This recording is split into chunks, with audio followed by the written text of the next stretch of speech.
E aí o que aconteceu? Eu comecei a perceber que eu tinha que ir para um caminho que era assim, ir nesse caminho que poucas pessoas sabiam sobre a vida do Ayrton. Todo mundo conheceu o Ayrton na Fórmula 1, né? É, de 1984 a 94, mas ninguém conhecia ele, não tinha história dele na infância, não tinha história dele na adolescência, não tinha história dele na época do kart, e muito pouco a história dele na Inglaterra. O que aconteceu com o Ayrton na Inglaterra, né? E aí eu comecei a ir por esse lado do kart. Na biografia do Ayrton existiam poucos nomes de kart, só coisas assim, eu tinha e alguns amigos mais próximos. E eu falei, bom, vou pesquisar. E em maio eu voltei para São Paulo e fiz uma outra entrevista muito importante também, que foi com... eu pesquisando sobre esse negócio do kart e tal também, eu cheguei a entrevistar o Nuno Cobra. Quem foi o Nuno Cobra? Algumas pessoas conhecem o Nuno, né? O Nuno foi o preparador físico do Ayrton. Quando o Ayrton estava na Fórmula 3, antes dele entrar na Fórmula 1, ele teve um preparador, ele pesquisou, ele leu sobre na época, um homem que preparava as pessoas, preparava os tenistas, e o Ayrton era muito franzino, muito magrinho, ele tinha pouca resistência física, e quando ele saía das corridas de Fórmula 3, um ano antes de ele entrar na Fórmula 1, ele saía muito fraco, ele praticamente desmaiou em uma vez ou duas numa dessas corridas de Fórmula 3, porque ele era muito magrelo. Então, na Fórmula 1, no primeiro ano de Fórmula 1 também aconteceu isso, e ele encontrou um Nuno, que o Nuno, ele deu toda a resistência física que o Ayrton precisava. Então eu fui lá para São Paulo, pesquisando sobre kart, eu tive a sorte de entrevistar o Nuno Cobra. Não foi uma entrevista de vídeo porque ele não quis, mas eu gravei toda a entrevista em áudio. Foi a única entrevista que eu gravei em áudio. Todas as outras foram em vídeo. Mas tudo que ele podia falar de interessante, ele falou nessa entrevista. Fora que tem o livro dele também. Então, fui para São Paulo só para entrevistar o Nuno, que foi uma pessoa muito importante na vida da Ayrton, assim como o Tchê. Entendeu? Já tinha essas duas entrevistas. Falei, bom, agora vou no kart. Voltei de São Paulo. Uma outra coincidência, que na época teve, que em maio estava tendo uma exposição aqui no Village Mall sobre o Ayrton e a época do kart. Também, né? Não era só sobre o kart, mas sobre coisas do Ayrton. E eu fui nessa exposição, aqui no Village Mall, sobre o Ayrton. Eu descobri, pesquisei algumas coisas lá, ok, beleza. E aí, em final de maio, lá pro dia 21, eu voltei e entrevistei mais outras duas pessoas que foram muito importantes na vida do Ayrton. Em vídeo também. Foi Chico Serra e Alan Mosca. Vou resumir rapidinho para não ficar... Aliás, tem que falar quem foram essas pessoas para você poder entender. O Chico foi um dos principais... O Chico, ele era um cara que correu com o Ayrton no kart, alguns campeonatos do Ayrton, mas eles nunca correram juntos.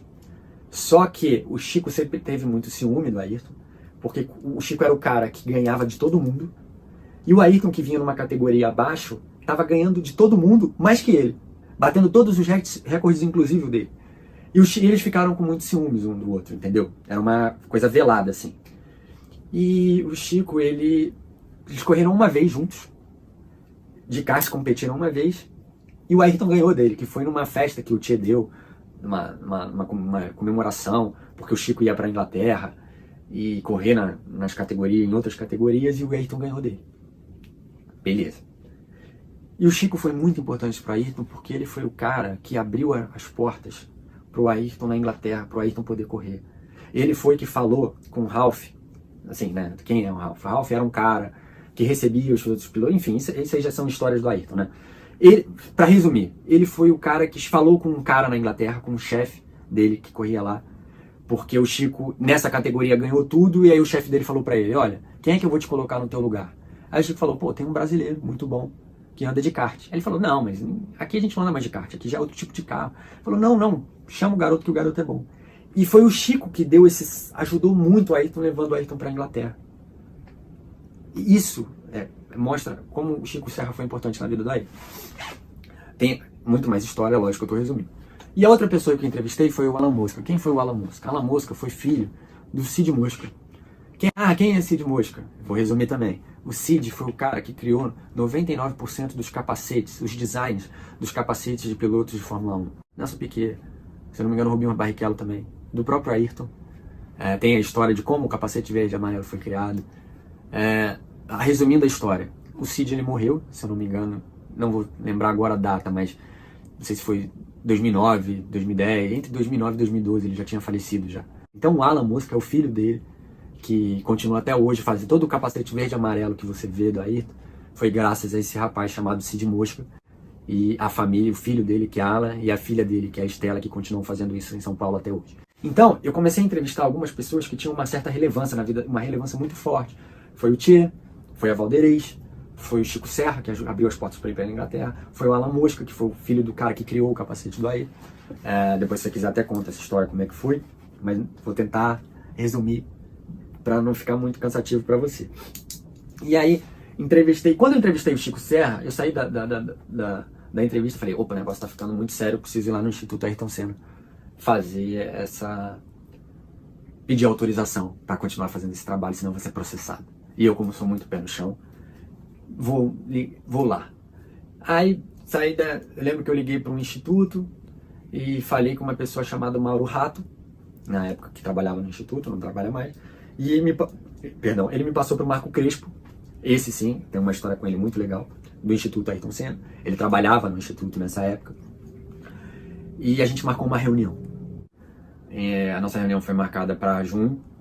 Lá fui eu para São Paulo, pedi autorização pro Marco Crespo para ver essa questão dos direitos, como é que faria e tal. E na reunião ficou o que aconteceu na reunião? O Marco, ele viu o material que eu já tinha, os materiais em vídeo que eu já tinha, as pessoas que eu tinha entrevistado, com uma certa relevância na vida do Ayrton, e ele falou, caramba, Rodrigo, que material bacana você tem, olha, eu vou te falar que aqui no Instituto a gente está fazendo o mesmo trabalho, a gente estava pensando em fazer esse mesmo trabalho que você já está fazendo, uma coincidência, né?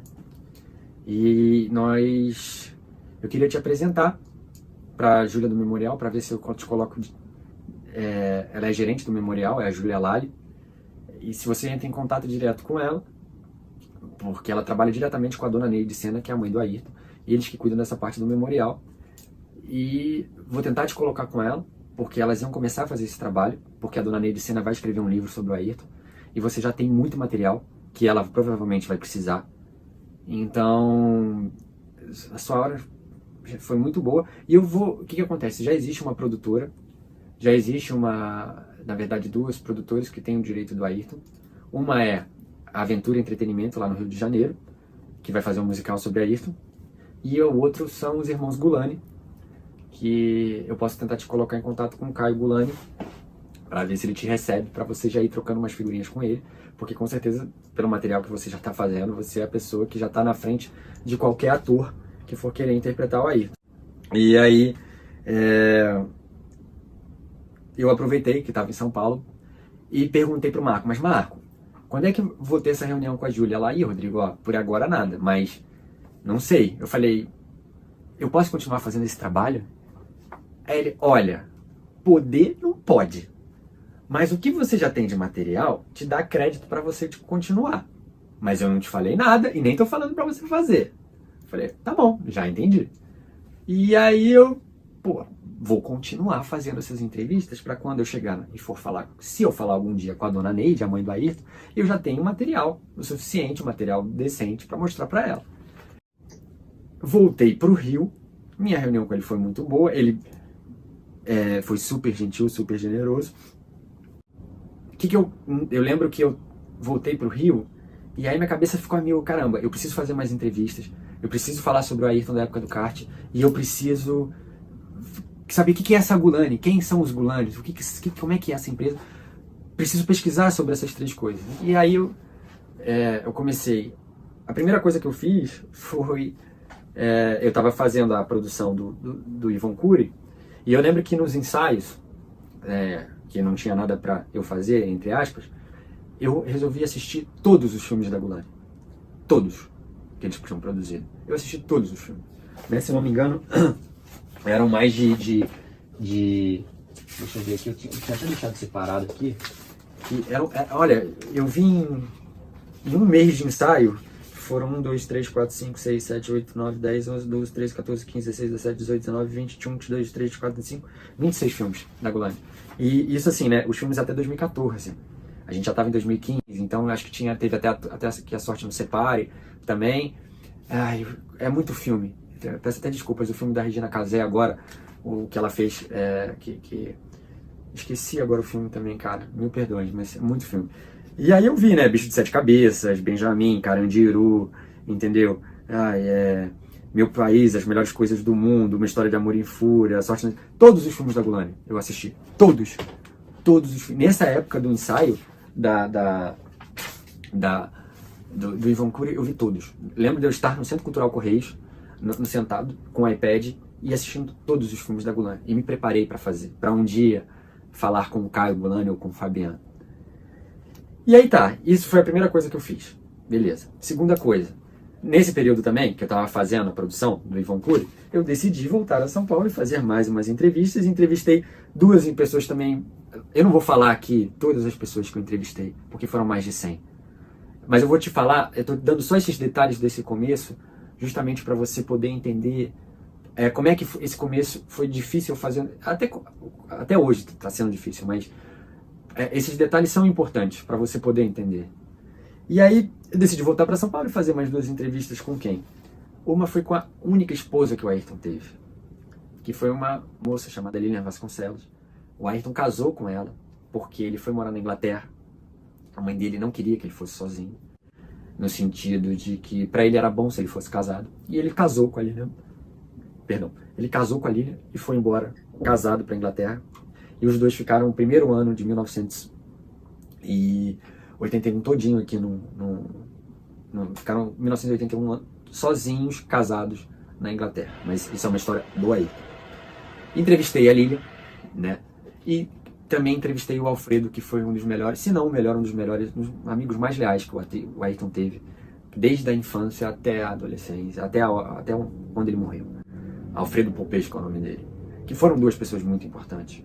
Continuei mais crédito para mim, para Dona Neide ver, e eu sempre usando a desculpa de que eu queria fazer uma peça teatral. Nunca envolvi o nome do Instituto nesse começo. Sempre fui muito honesto. Falava que eu não tinha o direito para essas pessoas, mas que eu estava em negociação. E eu lembro que uma das coisas que me marcaram muito as entrevistas eram os locais, né? Que não tinha. Eu fiz entrevista em shopping, eu fiz entrevista em jardim, eu fiz entrevista em padaria com Alfredo Popesco, que foi numa padaria em Jacareí, entendeu? Com outras pessoas, foi em saguão de hotel, com as pessoas passando, sabe? A minha vontade de fazer era tão grande, a minha vontade de concluir essas entrevistas eram tão grandes, enfim, que com Alfredo em Jacareí foi no meio de uma padaria. Entrevistei o Alfredo, a Lilian, voltei pro Rio, fazendo a produção do Ivan Cury, assistindo os filmes da Gulani. O Marco enviou um e-mail pro Caio, falando sobre mim, pro Caio Gulani, pro produtor, falando, olha, tem um rapaz que tá pesquisando a vida do Ayrton, não sei o que, seria bom você se encontrar com ele. O Caio foi muito gentil, só que ele estava ocupado e não conseguiu me receber em 2015. Tentei outras vezes, mas não conseguimos nos encontrar. E mais uma vez eu tentei, na verdade, vou continuar.